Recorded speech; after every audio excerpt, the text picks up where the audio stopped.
ಚಿತ್ರದುರ್ಗ ಇತಿಹಾಸ ಹುಡುಕಂತ ಹೋದಾಗ ನಾವು ರಣರೋಚಕ ಇತಿಹಾಸ. ಚಿತ್ರದುರ್ಗದಲ್ಲಿ ಮಳೆ ನೀರಿಗಿಂತ ಹೆಚ್ಚಾಗಿ ಇಲ್ಲಿ ರಕ್ತದ ಕೋಡಿ ಹರಿದಿದೆ. ಇಲ್ಲಿ ನೈಜ ಇತಿಹಾಸ ಭಾಳ ಜನಕ್ಕೆ ಗೊತ್ತಿಲ್ಲ. ನಾನು ಬಿಚ್ಚುಗತ್ತಿ ಭರಮಣ್ಣ ನಾಯಕರಿಗೆ 9ನೇ ತಲೆಮಾರಿನ ಮೊಮ್ಮಗ ಹಾಗೂ ಕೊನೆಯ ದೊರೆ ಚಿತ್ರದುರ್ಗದ ರಾಜವೀರ ಮದಕರಿ ನಾಯಕರಿಗೆ 7ನೇ ತಲೆಮಾರಿನ ಮೊಮ್ಮಗ. ಚಿತ್ರದುರ್ಗ ರಾಜರ ಅಧಿಕೃತ ವಂಶವೃಕ್ಷ ಅಂದರೆ ಲಿಜಿಟಮೇಟ್ ವಂಶವೃಕ್ಷ, ಅಧಿಕೃತ ವಂಶವೃಕ್ಷ. ರಾಜವೀರ ಮದಕರಿ ನಾಯಕರಿಗೆ 1802 ಅಂದರೆ 15/5/1802 ಅಂದಲ್ಲಿ ವಿಷಯಿಟ್ಟು ಸಾಯಿಸ್ತಾರೆ.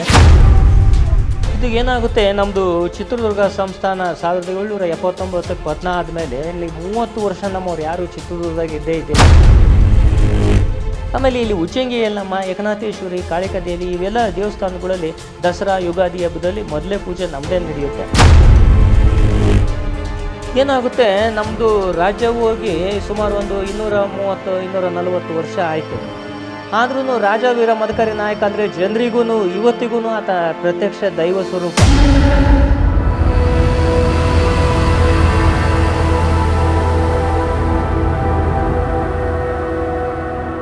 ನಮಸ್ಕಾರ.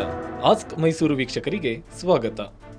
ಚಿತ್ರದುರ್ಗದ ಕಲ್ಲಿನ ಕೋಟೆ, ಸಿಡಿಲಿಗೂ ಬೆಚ್ಚದ ಉಕ್ಕಿನ ಕೋಟೆ, ಮದಕರಿ ನಾಯಕರಾಳಿದ ಕೋಟೆ, ವೀರವನಿತೆ ಒನಕೆ ಓಬವ್ವ ಸಾಹಸ ಮೆರೆದ ಕೋಟೆ. ತಳುಕಿನ ವೆಂಕಣ್ಣಯ್ಯ ತರ ಸುಬ್ಬರಾಯರು ಗತ ವೈಭವವನ್ನ ಬರೆದಿರು ದುರ್ಗಾಸ್ತಮಾನದಲ್ಲಿ. ಮುರುಘರಾಜೇಂದ್ರರು ಮಠವ ಕಟ್ಟಿದರಿಲ್ಲಿ. ತಾಯಿ ಉಚ್ಚಂಗಿ ಏಕನಾಥೇಶ್ವರಿಯ ಆಶೀರ್ವಾದದಲ್ಲಿ ಕಲ್ಲು ಬಂಡೆ ಗುಡ್ಡಗಳ ನಾಡನ್ನು ರಕ್ಷಿಸಿ ವೀರಾವೇಶದಿಂದ ಧರ್ಮದ ಹಾದಿಯಲ್ಲಿ ಚಿತ್ರದುರ್ಗವನ್ನಾಳಿದ ಪಾಳೆಗಾರರ ವಂಶದ ಕುರುಹು ಕಾಣಸಿಗುವುದಿಲ್ಲಿ. ಅಂತಹ ಅಭೇದ್ಯ ಚಿತ್ರದುರ್ಗ ಸಂಸ್ಥಾನದ 16ನೇ ಶತಮಾನದ ಕರಾಳ ಇತಿಹಾಸದಲ್ಲಿ ಸಾಮ್ರಾಜ್ಯ ವಿಸ್ತರಣೆ ಮತ್ತು ಅಧಿಕಾರ ದಾಹಕ್ಕಾಗಿ ರಕ್ತವನ್ನ ಹೀರಲು ಬಂದ ರಕ್ಕಸರಂತೆ ಹರಿಹಾಯ್ದ ಹೈದರಾಲಿ ಸುಲ್ತಾನರ ವಿರುದ್ಧ ಹೋರಾಡಿದಂತಹ ಗಂಡುಗಲಿ ರಾಜ ವೀರಮದಕರಿ ನಾಯಕ ಅವರಿಗೆ 7ನೇ ತಲೆಮಾರು, ಅವರ ಅಜ್ಜನವರಾದ ಪರಾಕ್ರಮಿ ಅತ್ಯುತ್ತಮ ರೋಚಕ ಪಾಳೆಗಾರರಾಗಿದ್ದಂತಹ ಬಿಚ್ಚುಗತ್ತಿ ಭರಮಪ್ಪ ನಾಯಕರವರ 9ನೇ ತಲೆಮಾರಿನ ಕಾಸಾ ವಂಶಸ್ಥರೆಂದೇ ಪರಿಚಿತರಾದ ಇವರ ಹೆಸರು ಕೂಡ ರಾಜಶ್ರೀ ಮದಕರಿ ನಾಯಕರವರು. ಶ್ರೀಯುತರು ಚಿತ್ರದುರ್ಗದಲ್ಲಿ ನೆಲೆಸಿರುವಂತಹ ವಿಷಯ ತಿಳಿದು ನಮ್ಮ ಆಸ್ಕ್ ಮೈಸೂರು ತಂಡವು ಚಿತ್ರದುರ್ಗಕ್ಕೆ ತೆರಳಿ ಅವರ ಸಂದರ್ಶನವನ್ನು ಕೈಗೊಂಡು ಮತ್ತು ಇದಕ್ಕೆ ಪೂರಕವಾದ ದಾಖಲೆಗಳೊಂದಿಗೆ ನಾಡಿನ ಜನತೆಗೆ ಪ್ರಸ್ತುತಪಡಿಸುವಂತಹ ಸಣ್ಣ ಪ್ರಯತ್ನವನ್ನು ಮಾಡಿದ್ದೇವೆ. ಬನ್ನಿ, ಇವರು ಹೇಗೆ ವೀರಮದಕರಿ ನಾಯಕರವರ ವಂಶಕ್ಕೆ ಸೇರಿದವರೆಂಬುದನ್ನು, ಅದರ ಜೊತೆಯಲ್ಲಿ ಈ ಪಾಳೆಗಾರರ ಕೆಲವು ರೋಚಕ ಇತಿಹಾಸಗಳನ್ನು ಅವರಿಂದಲೇ ತಿಳಿಯೋಣ.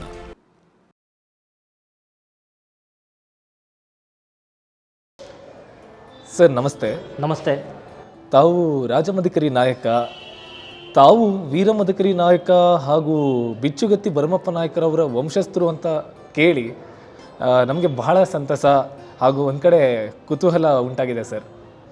ಮೈಸೂರಿನಿಂದ ಬಂದಿರುವಂತಹ ನಾವು ತಮ್ಮನ್ನು ಕಂಡು ತಮ್ಮಲ್ಲಿ ಒಂದು ವಿಶೇಷವಾದ ಮಾಹಿತಿಯನ್ನು ಹಾಗೂ ಅದಕ್ಕೆ ಪೂರಕವಾದ ದಾಖಲೆಗಳು, ಪುರಾವೆಗಳನ್ನು ಹೇಗೆ ಸಾದರಪಡಿಸ್ತೀರಾ? ನಮಗೂ ಸಹ ಈ ಬಗ್ಗೆ ನಮ್ಮ ವೀಕ್ಷಕರಿಗೆ ಹೇಗೆ ಪ್ರಸ್ತುತಪಡಿಸ್ತೀವಿ ಅನ್ನುವಂತಹ ಕುತೂಹಲ ಇನ್ನೂ ಹೆಚ್ಚಾಗಿದೆ. ಸೊ ಮೊದಲನೇದಾಗಿ ತಮ್ಮ ಈ ಒಂದು ಅಮೂಲ್ಯವಾದ ಸಮಯವನ್ನು ನೀಡಿದ್ದಕ್ಕೆ ಧನ್ಯವಾದಗಳು ಸರ್. ತಮಗೂ ಧನ್ಯವಾದಗಳು. ತಮ್ಮ ಹತ್ರ ಮಾತಾಡ್ತಿರೋದು ನನಗೆ ತುಂಬ ಸಂತೋಷ ಆಗುತ್ತೆ. ಈ ನಾಡಿನ ದಕ್ಷಿಣ ಭಾರತದಲ್ಲೇ ತುಂಬ ಪ್ರಖ್ಯಾತವಾದ ಸಂಸ್ಥಾನ ಚಿತ್ರದುರ್ಗ ಸಂಸ್ಥಾನ. ಇಲ್ಲಿ ಏನು ಅಂದರೆ ರಾಜವೀರ ಮದಕರಿ ನಾಯಕ ಅಂದರೆ ಚಿತ್ರದುರ್ಗ ಅಂದರೆ ಮದಕರಿ ನಾಯಕ ಅನ್ನೋದು ಒಂದು ಪ್ರಸಿದ್ಧತೆ, ಪ್ರಖ್ಯಾತತೆ ಇದೆ. ನೈಜ ಇತಿಹಾಸ ಭಾಳ ಜನಕ್ಕೆ ಗೊತ್ತಿಲ್ಲ ಅನ್ನೋಕ್ಕಿಂತ ಅದು ನೈಜತೆ ತಿಳಿದಿರೋರಿಗೆ ಇರಲಿಲ್ಲ ಈವರೆಗೂ. ಹಾಗಾಗಿ ಅದರದ್ದು ಹೆಚ್ಚು ಮಾಹಿತಿ ಇಲ್ಲ. ಅದಕ್ಕೆ ನೀವು ಬಂದು ಈ ಬಗ್ಗೆ ಹೆಚ್ಚು ಜನರಿಗೆ ಮುಟ್ಟಿಸೋ ಪ್ರಯತ್ನ ಮಾಡ್ತಿರೋದಕ್ಕೆ ನಾನು ಆ ಮನೆತನದಿಂದ ಚಿತ್ರದುರ್ಗದ ನಾಗರಿಕರ ಪರವಾಗಿ, ಆ ಮನೆತನದ ಪರವಾಗಿ ತಮಗೆ ಹೃತ್ಪೂರ್ವಕ ಧನ್ಯವಾದಗಳನ್ನು ತಿಳಿಸ್ತೀನಿ. ಸರ್, ತಮ್ಮ ಹೆಸರು ಸಹ ರಾಜಮದಕರಿ ನಾಯಕ ಅಂತ. ತಮಗೂ 15ನೇ ದೊರೆಗಳಾದ ವೀರಮದಕರಿ ನಾಯಕರಿಗೂ ಹಾಗೂ ಬಿಚ್ಚುಗತ್ತಿ ಭರಮಪ್ಪ ನಾಯಕರಿಗೂ ಏನಾದರೂ ಸಂಬಂಧ ಇದೆಯೇ? ಇದೆ ರೀ. ಈಗ ರಾಜ ವೀರ ಮದಕರಿ ನಾಯಕ ಬಿಚ್ಚುಗತ್ತಿ ಭರಮಣ್ಣ ನಾಯಕರ ಮೊಮ್ಮಗ. ನಾನು ಸತಿ ಬಿಚ್ಚುಗತ್ತಿ ಭರಮಣ್ಣ ನಾಯಕರ ಇನ್ನೊಬ್ಬ ಮೊಮ್ಮಗನ ವಂಶ. ಹಾಗಾಗಿ ಇದು ಕಾಮಗೇತಿ ವಂಶದಲ್ಲಿ ಅಣ್ಣ ತಮ್ಮಂದಿರ ಒಂದೇ ಸೇಮ್ ಬ್ಲಡ್ ಇದು. ನನಗೆ ರಾಜವೀರ ಮದಕರಿ ನಾಯಕ ಸತಿ 7ನೇ ತಲೆಮಾರಿನ ತಾತ, ರಾಜ ಬಿಚ್ಚುಗತ್ತಿ ಭರಮಣ್ಣ ನಾಯಕ 9ನೇ ತಲೆಮಾರಿನ ತಾತ. ಸೊ ಹಾಗಿದ್ರೆ ಬಿಚ್ಚುಗತ್ತಿ ಭರಮಪ್ಪ ನಾಯಕರಿಗೂ ನಿಮಗೂ ಇರುವಂತಹ ಸಂಬಂಧ ಅಥವಾ ವಾರಸತ್ವ ಒಂದು ಎಷ್ಟು ತಲೆಮಾರಿಗಳ ಅಂತರಗಳಿದೆ ಸರ್? ಒಂದು ಸ್ವಲ್ಪ ಬಿಡಿಸಿ ಹೇಳ್ತೀರಾ? ಚಿತ್ರದುರ್ಗದ 9ನೇ ದೊರೆ ಚಿಕ್ಕಣ್ಣ ನಾಯಕರ ಮಗ 10ನೇ ದೊರೆ ಚಿಕ್ಕ ಮದಕರ ನಾಯಕರಿಗೆ ಮಕ್ಕಳಿರಲ್ಲ. ಮಕ್ಕಳಿಲ್ಲದ ಕತೆ ಏನು ಮಾಡ್ತಾನೆ, ತನ್ನ ಸ್ವಂತ ಚಿಕ್ಕಪ್ಪನ ಮಗನ ಮದಕರಿ ನಾಯಕ ಅಂತೇಳಿ ಆತನ ಹೆಸರು ಸತಿ, ಆತನ ಮಗ ದೊಡ್ಡ ಮಗ ಬಿಚ್ಚುಗತ್ತಿ ಭರಮಣ್ಣ ನಾಯಕನ ದತ್ತು ತಗೊತಾನೆ. ಆಗಿನ ಒಂದು ಸಂದರ್ಭದಲ್ಲಿ ದಳವಾಯಿ ಮುದ್ದಣ್ಣ ಅಂತೇಳಿ ಇಲ್ಲೊಬ್ಬ ದಳವಾಯಿ ಇರ್ತಾನೆ. ಬಿಚ್ಚುಗತ್ತಿ ಭರಮಣ್ಣ ನಾಯಕಿಗೆ ಪಟ್ಟ ಕಟ್ತಾನೆ, ಆತನ ತಮ್ಮ ದೊಣ್ಣೆರಂಗಪ್ಪ ನಾಯಕಿಗೆ ಪಟ್ಟ ಕಟ್ತಾನೆ. ತಾನು ನಿರಂಕುಶ ಆಡಳಿತ ಮಾಡೋಕ್ಕೆ ಶುರು ಮಾಡ್ತಾನೆ. ಅವಾಗ ಯುವರಾಜ ಭರಮಣ್ಣ ನಾಯಕ ಇಲ್ಲಿ ಒಂದು ಪರಿಸ್ಥಿತಿನ ನೋಡಿ ಮಾರುವೇಷದಲ್ಲಿ ಬೇರೆ ಕಡೆ ಇರ್ತಾನೆ ಬಿಚ್ಚುಗತ್ತಿ ಭರಮಣ್ಣ ನಾಯಕ. ಆಮೇಲೆ ಆತ ದಳವಾಯಿ ಭರಮಣ್ಣನ ಆತ ಶಿರಶ್ಚೇದನ ಮಾಡ್ತಾರೆ. ಆದಮೇಲೆ ಆತ 12ನೇ ದೊರೆಯಾಗಿ ಪಟ್ಟಕ್ಕೆ ಬರ್ತಾನೆ. ಅದೇ ವಂಶನೇ ನಮ್ಮದು ಬಿಚ್ಚುಗತ್ತಿ ಭರಮಣ್ಣ ನಾಯಕನ ವಂಶ. ಆತನ 2ನೇ ಮಗ ಹಿರೇ ಮಗ ರಾಜ ಹಿರೇಮದಕರಿ ನಾಯಕ, 2ನೇ ಮಗ ಜಂಪಳ್ ನಾಯಕ. ಆ ಜಂಪಳ್ ನಾಯಕ ವಂಶನೇ ನಾವು. ಆಮೇಲೆ 2ನೇ ಹೆಂಡತಿ ಶಿಕ್ಷಿತವನಾಗತಿ 3ನೇ ಮಗ ತೊದಲು ಭರಮಪ್ಪ ನಾಯಕ ಅಂತ, ಆತನ ಮಗನೇ ರಾಜ ವೀರ ಮದಕರಿ ನಾಯಕ. ನಾನು ಬಿಚ್ಚುಗತ್ತಿ ಭರಮಣ್ಣ ನಾಯಕರಿಗೆ 9ನೇ ತಲೆಮಾರಿನ ಮೊಮ್ಮಗ, ಹಾಗೂ ಕೊನೆಯ ದೊರೆ ಚಿತ್ರದುರ್ಗದ ರಾಜ ವೀರ ಮದಕರಿ ನಾಯಕರಿಗೆ 7ನೇ ತಲೆಮಾರಿನ ಮೊಮ್ಮಗ. ಸರ್, ಈ ವಾರಸತ್ವಕ್ಕೆ ಸಂಬಂಧಪಟ್ಟಂತೆ ತಮ್ಮ ಬಳಿ ಯಾವುದಾದ್ರೂ ಪುರಾವೆ ಅಥವಾ ದಾಖಲೆಗಳಿವೆಯೇ? ಅದ್ರ ಮೂಲಕ ನಮಗೆ ಸ್ಪಷ್ಟಪಡಿಸಬಹುದಾ? 1367ರಲ್ಲಿ ನಮ್ಮ ಮೂಲಪುರುಷ ಚಿತ್ರನಾಯಕರಿಂದ ಪ್ರಾರಂಭವಾದ ಈ ಚಿತ್ರದುರ್ಗ ಸಂಸ್ಥಾನದ್ದು 1779 ರಾಜವೀರ ಮದಕರಿ ನಾಯಕನವರೆಗೂ ಎಲ್ಲವೂ ಅಧಿಕೃತವಾದ ದಾಖಲೆಗಳಿದ್ದಾವೆ. ಕೈಫತ್ತಿದೆ, ವಂಶಾವಳಿಗಳಿದ್ದಾವೆ, ಆಮೇಲೆ ವಂಶವೃಕ್ಷಗಳಿದ್ದಾವೆ. ನಮ್ಮ ಹತ್ರ ಇಲ್ಲಿ ಚಿತ್ರದುರ್ಗದಲ್ಲಿ ಏನಂದರೆ ಅರಮನೆ ಇವು ಇಂಥವು ಫಿಸಿಕಲಿ ಕಣ್ಣಿಗೆ ಕಾಣವು ಯಾವುವೂ ಇಲ್ಲ. ಆದರೆ ದಾಖಲಾತಿಗಳಿಗೆ ಅವ್ರು ಏನು ಮಾಡಿದ್ದಾರೆ ಅವೆಲ್ಲವೂ ದಾಖಲಾತಿಗಳು ಇವತ್ತಿಗೂ ಮೂಲ ದಾಖಲಾತಿಗಳಿದ್ದಾವೆ. ಆಮೇಲೆ ಮೈಸೂರು ಸಂಸ್ಥಾನದಲ್ಲಿ ಸತಿ ನಮ್ಮ ಚಿತ್ರದುರ್ಗದಕ್ಕೆ ಸಂಬಂಧಪಟ್ಟಿದ್ದು ಅಂದರೆ ರಾಜ್ಯ ಹೋದ್ಮೇಲೆ ನಮಗೆ ದಿವಾನ್ ಪೂರ್ಣಯ್ಯವರು ಪಾಳೆಗಾರ ಪೆನ್ಷನ್ ಅಂತ ಮಾಡ್ತಾರೆ. ಅಲ್ಲಿಂದ ಅಂದರೆ 1802ರಿಂದ ಪ್ರಾರಂಭವಾಗಿದ್ದು ಅಧಿಕೃತ ದಾಖಲೆಗಳು ಮೈಸೂರಿನ ಕಂದಾಚಾರ ಕಚೇರಿ ಅಥವಾ ಟ್ರೆಜರಿ ಡಿಪಾರ್ಟ್ಮೆಂಟ್ನಲ್ಲಿ ಸತಿ ನಮ್ಮ ಮನದ ಬಗ್ಗೆ ಅನೇಕ ದಾಖಲೆಗಳು ಸಿಗ್ತವೆ.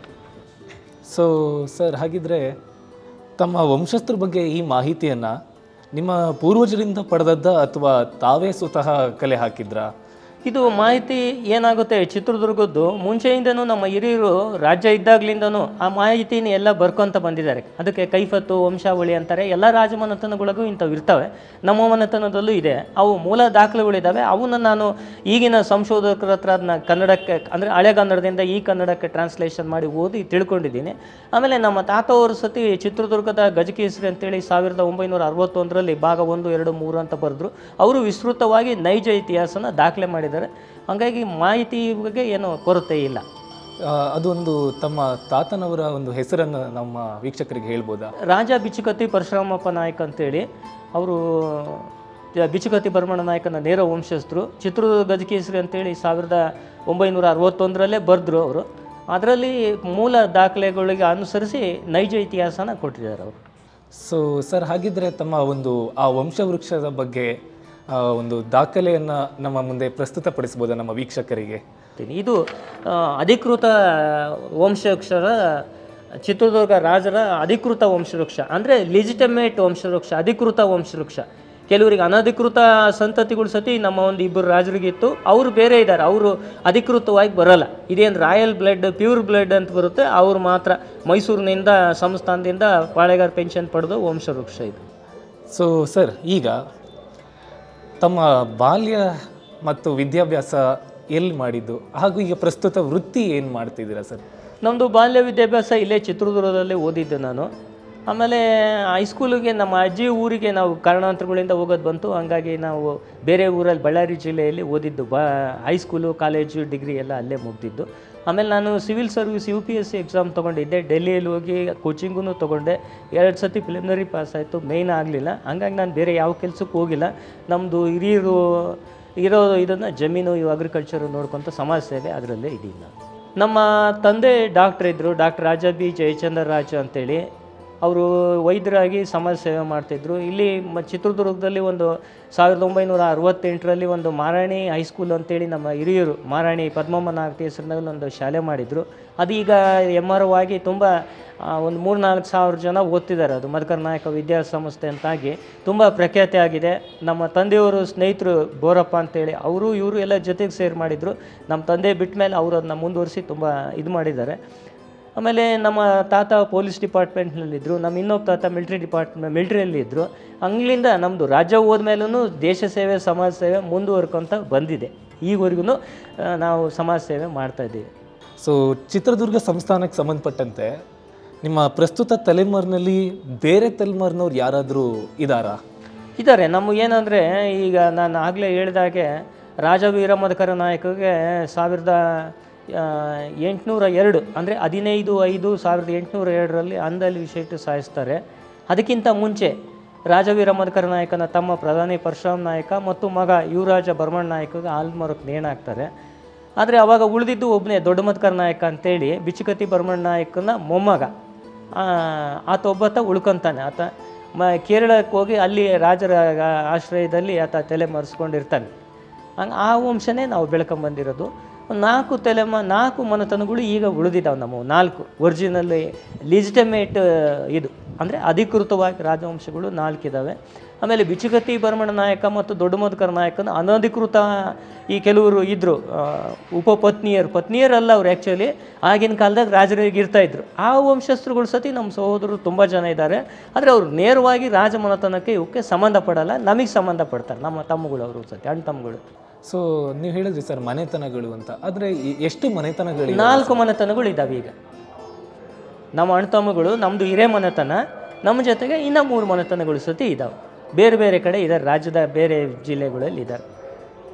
ಹಾಗಿದ್ರೆ ಸರ್, ಈಗ ಚಿತ್ರದುರ್ಗ ಸಂಸ್ಥಾನಕ್ಕೆ ಒಳಪಟ್ಟಂತಹ ತಮ್ಮ ಒಂದು ಅಂಶ ಈಗಲೂ ಸಹ ಏನಾದರೂ ಚಿತ್ರದುರ್ಗದಲ್ಲಿ ನಡೆಯುವಂತಹ ಯಾವುದೇ ವಾರ್ಷಿಕ ಜಾತ್ರಾ ಮಹೋತ್ಸವಗಳಾಗಿರ್ಬೋದು ಅಥವಾ ಹಬ್ಬ ಹರಿದಿನಗಳಾಗಿರ್ಬೋದು, ಇನ್ಯಾವುದೋ ಕಾರ್ಯಕ್ರಮಗಳಾಗಿರ್ಬೋದು, ಇದರಲ್ಲಿ ನಿಮ್ಮ ಒಂದು ಭಾಗವಹಿಸುವಿಕೆ ಒಂದು ಎಷ್ಟು ಪ್ರಾಮುಖ್ಯತೆಯನ್ನು ಪಡ್ಕೊಂಡಿದೆ ಸರ್? ಇದು ಏನಾಗುತ್ತೆ, ನಮ್ಮದು ಚಿತ್ರದುರ್ಗ ಸಂಸ್ಥಾನ 1779ಕ್ಕೆ ಪತನ ಆದಮೇಲೆ ಇಲ್ಲಿ 30 ವರ್ಷ ನಮ್ಮವ್ರು ಯಾರೂ ಚಿತ್ರದುರ್ಗದಾಗ ಇದ್ದೇ ಇದ್ದಿಲ್ಲ. ಉಳಿದಿದ್ದೊಂದೇ ದೊಡ್ಡ ಮಧುಕರ ನಾಯಕ ಕೊಚ್ಚಿ ರಾಜರು ಆಶ್ರಯದಲ್ಲಿ ಅಲ್ಲಿದ್ದರು. 30 ವರ್ಷಗಳು ತರುవాత ದಿವಾನ್ ಪೂರ್ಣಯ್ಯ ರಾಜ್ಯ ಕೊಡ್ತೀನಿ ಅಂತೇಳಿ ರಾಜ್ಯ ಕೊಡೋದಿಲ್ಲ. ಕೊನೆಗೆ ಏನೋ ಕುತಂತ್ರಗಳು ಮಾಡಿ ಯಾವ ಪಾಳೆಗಾರಗಳಿಗೂ ಅವ್ರು ರಾಜ್ಯ ವಾಪಸ್ ಕೊಡಲಿಲ್ಲ. ಪಾಳೆಗಾರ ಪೆನ್ಷನ್ ಅಂತ ಮಾಡಿದರು. 1802ರಲ್ಲಿ ಏನೋ ಪಾಳೆಗಾರ ಪೆನ್ಷನ್ ಫಿಕ್ಸ್ ಮಾಡ್ತಾರೆ. ಆನಂತರ ಅವರು ಮೈಸೂರಿನಲ್ಲಿ ಇರ್ತಾರೆ, ಶ್ರೀರಂಗಪಟ್ಟಣದಲ್ಲಿ. ಅಲ್ಲಿ ಏನು ಇದು ಉಪಯೋಗ ಇಲ್ಲ ಅಂತೇಳಿ ಅವ್ರು ಮತ್ತೆ ವಾಪಸ್ ಹೊಳಲ್ಕೆರೆಗೆ ಬರ್ತಾರೆ. ಚಿತ್ರದುರ್ಗ ಬಂದು ಇಲ್ಲಿ ಇರಬೇಕು ಅಂತಾರೆ. ಇಲ್ಲಿ ಮಹಾರಾಜ ಆಗಿ ಇದ್ದವ್ರಿಗೆ ಒಬ್ಬ ಸಾಮಾನ್ಯ ಇದಾಗಿ ಇರೋಕ್ಕೆ ಅವ್ರ ಮನಸ್ಸು ಒಪ್ಪಲ್ಲ. ಹಂಗಾಗಿ ಹೊಳಲ್ಕೆರೆಗೆ ಇರ್ತಾರೆ. ಕೊನೆಗೆ ಚಿತ್ರದುರ್ಗದಿಂದ ಇಲ್ಲಿ ಅವರು ತಂದೆ ಕಾಟಪ್ಪ ನಾಯಕ ಇರ್ತಾರೆ, ದೊಡ್ಡೇರಿ ಪ್ರಾಂತ ನೋಡ್ಕೊತಿರ್ತಾರೆ. ಅಲ್ಲಿ ದೊಡ್ಡೇರಿಯಲ್ಲಿ ಹೋಗ್ತಾರೆ, ಅಲ್ಲಿದ್ದು ಅವ್ರು ತೀರ್ಕೊತಾರೆ. ಹಾಗೆ 30 ವರ್ಷ ಇಲ್ಲಿ ಚಿತ್ರದುರ್ಗದ್ದು ಎಲ್ಲ ಹೋಗ್ಬಿಡ್ತು. ಆಮೇಲೆ ಅವ್ರ ಮಗ ಜಂಪಣ್ಣ ನಾಯಕ ಅವರು ಬಂದು ಇಲ್ಲಿ ನೆಲೆ ನಿಲ್ತ್ಕೊತಾರೆ. ಅಲ್ಲಿಂದನೂ ಇಲ್ಲಿವರೆಗೂ ಹೋಗ್ತಾ ಬರ್ತಾ ಇದ್ದಾವೆ. ನಮ್ಮ ಏನು ಇದು ಮೈಸೂರು ಮಹಾರಾಜರು ನಮ್ಮ ಮುತ್ತಾತ ರಾಜ ಬಿಚ್ಚುಗತ್ತಿ ಮುರುಗಪ್ಪ ನಾಯಕರಿಗೆ ಒಂದು ಇದು ಕೊಡ್ತಾರೆ, ವಿಶೇಷ ಗೌರವ. ಅಂದರೆ ಈ ಮೈಸೂರಿಗೆ ಏನಿದೆ ಸೇಮ್ ದಸರಾ ಮತ್ತು ಯಾವುದು ಯುಗಾದಿಯಲ್ಲಿ ನಾವು ಪಲ್ಲಕ್ಕಿಯಲ್ಲಿ ಹೋಗ್ಬೋದು, ಆನೆ ಮೇಲೆ ಅಂಬಾರಿಯಲ್ಲಿ ಮೆರವಣಿಗೆ ಹೋಗ್ಬೋದು. ಇವಕ್ಕೆಲ್ಲವಕ್ಕೂ ಬನ್ನಿ ಮುಡಿಯೋಕ್ಕೆ ಇವೆಲ್ಲವನ್ನೂ ಕೊಡ್ತಾರೆ. ಆದರೆ ಅವನ್ನೆಲ್ಲ ಮೇಂಟೈನ್ ಮಾಡೋದು ತುಂಬ ಕಷ್ಟ. ರಾಜ್ಯ ಇದ್ದಾಗಾದರೆ ಮೇಂಟೈನ್ ಮಾಡ್ಬೋದು, ಪ್ರಜಾ ಇದರಲ್ಲಿ ಅಥವಾ ಬ್ರಿಟಿಷ್ ಗೌರ್ಮೆಂಟ್ನಲ್ಲಿ ನಮಗೆ ಬೇರೆ ಆದಾಯಗಳು ಏನು ಜಾಸ್ತಿ ಇದ್ದಿಲ್ಲ. ಮೈಸೂರು ಮಹಾರಾಜರು ನಮಗೆ ತುಂಬ ಸಹಾಯ ಮಾಡಿದ್ದಾರೆ. ಹಂಗಾಗಿ ಅವ್ನು ಯಾವನು ಜಾಸ್ತಿ ಅವರು ಬಳಸೋಕೆ ಹೋಗ್ತಿದ್ದಿಲ್ಲ. ಸಿಂಪಲ್ ಲಿವಿಂಗ್ ಐ ಥಿಂಕಿಂಗ್ ಅಂತೇಳಿ ಆವಾಗಲಿಂದ ಹಿಂಗೆ ಇದ್ದಾರೆ. ಆಮೇಲೆ ಇಲ್ಲಿ ಉಚ್ಚಂಗಿ ಯಲ್ಲಮ್ಮ, ಏಕನಾಥೇಶ್ವರಿ, ಕಾಳಿಕಾದೇವಿ ಇವೆಲ್ಲ ದೇವಸ್ಥಾನಗಳಲ್ಲಿ ದಸರಾ ಯುಗಾದಿ ಹಬ್ಬದಲ್ಲಿ ಮೊದಲೇ ಪೂಜೆ ನಮ್ಮದೇ ನಡೆಯುತ್ತೆ. ಈಗಲೂ ಅದು ಸಂಪ್ರದಾಯ ಇದೆ. ರಾಜ ಮನೆತನದವರು ಅಂತೇಳಿ ನಮಗೆ ಜನ ಗೌರವ ಪ್ರೀತಿ ವಿಶ್ವಾಸದಿಂದ ತೋರಿಸ್ತಾರೆ. ನಾವು ಅವ್ರ ಜೊತೆ ತುಂಬ ಪ್ರೀತಿ ಅನ್ಯೋನ್ಯತೆಯಿಂದ ಇದ್ದೀವಿ. ಸರ್, ತಾವು ವೀರಮಧುಕರಿ ನಾಯಕರ ವಂಶಸ್ಥರು ಅನ್ನುವಂತಹ ರೀತಿಯಲ್ಲಿ ಒಂದು ಪ್ರಾಮುಖ್ಯತೆಯನ್ನು ಜನಮಾನಸದಲ್ಲಿ ಇದೆಯಾ? ಏನಾಗುತ್ತೆ, ನಮ್ಮದು ರಾಜ್ಯ ಹೋಗಿ ಸುಮಾರು ಒಂದು 230-240 ವರ್ಷ ಆಯಿತು. ಆದ್ರೂ ರಾಜ ವೀರ ಮಧುಕರಿ ನಾಯಕ ಅಂದರೆ ಜನರಿಗೂ ಇವತ್ತಿಗೂ ಆತ ಪ್ರತ್ಯಕ್ಷ ದೈವ ಸ್ವರೂಪ. ರಾಜ್ಯದ ಅನೇಕ ಜನರು ನಾಡಿನ ಜನರ ಮನೆಗಳಲ್ಲಿ ಇವತ್ತಿಗೂ ಮದಕರಿ ನಾಯಕನ ಫೋಟೋ ಇಟ್ಟು ಪೂಜೆ ಮಾಡ್ತಾರೆ. ಆತನ ಜನ್ಮದಿನ, ಜಯಂತಿ ದಿನ ಆತನದು ದೇವ್ರ ಫೋಟೋಗಳ ಜೊತೆಗಿಟ್ಟು ಪೂಜೆ ಮಾಡ್ತಾನೆ. ಮದಕರಿ ನಾಯಕ ಭೌತಿಕವಾಗಿ ಫಿಸಿಕಲಿ ನಮ್ಮ ಜೊತೆಗಿಲ್ಲ, ಆದರೆ ನಾಡಿನ ಜನರ ಹೃದಯದಲ್ಲಿ ಇವತ್ತು ಇರೋದ್ರಿಂದ ಆ ಒಂದು ರಿಫ್ಲೆಕ್ಟ್ ನನ್ನ ಮೇಲೆ ಆಗುತ್ತೆ. ಮದಕರಿ ನಾಯಕ ವಂಶಸ್ಥರು ಅಂತೇಳಿ ತುಂಬ ಜನ ನನಗೆ ಗೌರವ ಕೊಡ್ತಾರೆ. ಈಗಲೂ ನೀವು ಮಹಾರಾಜರು, ಪ್ರಭುಗಳು, ದೊರೆಗಳು ಅಂತಂದು ಅಂತಾರೆ. ಆದರೆ ನಾವು ಇನ್ ಪ್ರಾಕ್ಟಿಕಲ್ ನಾವು ಸಾಮಾನ್ಯ ಜನರ ಹತ್ರ ಸಾಮಾನ್ಯವಾಗಿ ನಾವು ಇದ್ದೀವಿ. ಆ ಒಂದು ಇದು ಪ್ರೀತಿ ವಿಶ್ವಾಸ ನಾಡಿನ ಜನರ ಹತ್ರ ಎಲ್ಲ ಇದೆ. ಬಂದು ಚಿತ್ರದುರ್ಗ ಅಂತಲ್ಲ, ಇಡೀ ಕರ್ನಾಟಕದಾದ್ಯಂತ ಚಿತ್ರದುರ್ಗ ರಾಜರ ಬಗ್ಗೆ ತುಂಬ ಒಳ್ಳೆಯ ಅಭಿಪ್ರಾಯ ಇದೆ. ಯಾಕಂದರೆ ಅವ್ರು ಮಾಡಿರುವ ಜನಸೇವೆ ಆ ಥರ. ರಾಜ ಅಂದರೆ ಯಾವುದು ತಮ್ಮದು ಹುಚ್ಚಾಟ ಅಂದರೆ ಅದು ಯಾವುದೋ ಅಂತಾರಲ್ಲ ತೊಗ್ಲಕ್ ದರ್ಬಾರ್ ಅಂತ, ಆ ರೀತಿ ಮಾಡಲಿಲ್ಲ. ಅವ್ರು ಜನಹಿತ ಜನಪರ ಕೆಲಸಗಳು ಮಾಡಿರೋದ್ರಿಂದ ಜನರು ತುಂಬ, ಆಗಿನ ಜನರು ಅವ್ರ ಬಗ್ಗೆ ತುಂಬ ಅಭಿಮಾನದಿಂದ ಇದ್ದರು. ಈಗಿನ ಜನರು ನಮ್ಮ ಬಗ್ಗೆ ತುಂಬ ಅಭಿಮಾನದಿಂದ ಇದ್ದಾರೆ. ಚಿತ್ರನಾಯಕ ಆತ ನಮ್ಮ ಮಗ ಮತ್ತಿತಿಮ್ಮಣ್ಣ ನಾಯಕನ ಮಗ ಓಬಳ ನಾಯಕನ ಮಗ ಕಸ್ತೂರಂಗಪ್ಪ ನಾಯಕ, ಆಮೇಲೆ ಚಿಕ್ಕಣ್ಣ ನಾಯಕನ ಮೊಮ್ಮಗ ಬಿಚುಕತಿ ಭರಮಣ ನಾಯಕನ ಮಗ ಹಿರೇಮದಕರ್ ನಾಯಕ, ರಾಜವೀರ ಮದಕರಿ ನಾಯಕ. ಇವರೆಲ್ಲರೂ ಪ್ರಖ್ಯಾತ ಅರಸರುಗಳು. ಅವ್ರಿಗೆ ತಮ್ಮದೇ ಆದ ಅಮೋಘವಾದ ಆಡಳಿತ, ಜನಹಿತ ಜನಪರ ಕೆಲಸಗಳು ಮಾಡಿ ಹೋಗಿರೋದು ಚಿತ್ರದುರ್ಗದ ಒಂದೊಂದು ಕಲ್ಲೂ ಚಿತ್ರದುರ್ಗದ ಇತಿಹಾಸ ಹೇಳುತ್ತೆ.